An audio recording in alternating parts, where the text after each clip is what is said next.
耶稣愿意帮你。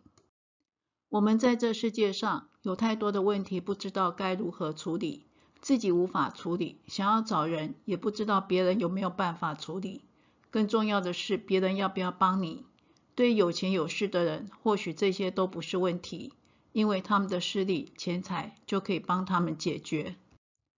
但是如果我们是一个没有背景、能力的人，那么谁来帮我们呢？在这世界，人喜欢锦上添花，有多少人会雪中送炭呢？甚至只要不落井下石就好了。人在这么无助的处境中，究竟可以找到谁帮我们呢？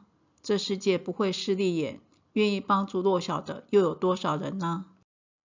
耶稣教导门徒不要轻看最小的弟兄，可是话才说完，有人要请耶稣为小孩子祷告，就被门徒责备。这些门徒跟了耶稣这么久，还是这样子的势利眼。耶稣进耶利哥城的时候，有一个瞎子知道是耶稣经过，就大声喊着：大卫的子孙，可怜我吧！结果却被旁边的人责备。耶稣听到了，就站住，叫他来说：你要我为你做什么？他说：主啊，我要能看见。耶稣说：你可以看见，你的信救了你了。瞎子立刻看见，就跟从着耶稣。多少时候我们的处境就像那个瞎子一样，但所碰到的就是旁人无情的对待，找不到帮助。当时的社会对长大麻风、外邦人和税吏是排斥的。一个长大麻风的病人来求耶稣医治，耶稣伸手摸他，医治了他。一个罗马的百夫长来求耶稣医治他的仆人，耶稣也愿意。耶稣还呼召税吏马太来跟随他，成为他的12个门徒之一。耶稣甚至还为了去马太的家和一群税吏吃饭，被法利赛人责备。耶稣主动去救了一个被一群鬼附，甚至锁链都捆不住他的人。这个可怜的人藏在坟茔里和山中喊叫，又用石头砍自己。为了救这个人，耶稣在去的路上遇到了风暴。做完了这件事之后，被当地的人请回去。耶稣愿意付出代价来帮助一个这么可怜的人。一个患了12年血漏的女人，把一生的积蓄拿来医病，但是一点都没有好转。她只能去摸耶稣的衣服，结果得了医治。这在当时的社会是不允许的，因为患血漏是不洁净的。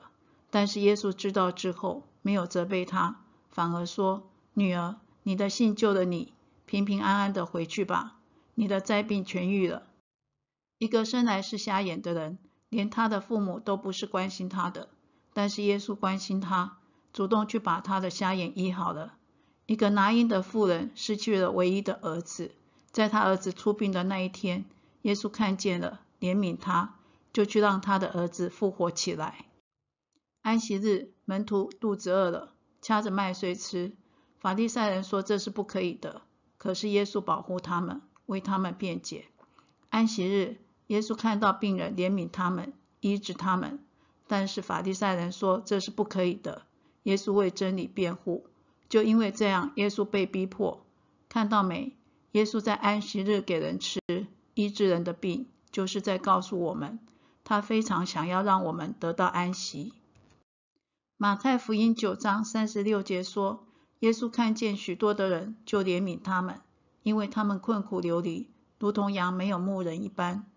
我们看到耶稣的心充满了怜悯，对这世界上孤苦无依的人，他都愿意帮助，即便要他付上代价。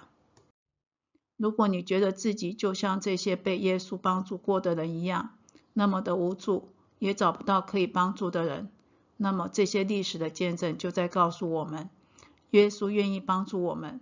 相信耶稣的爱和怜悯，来寻求他的帮助吧。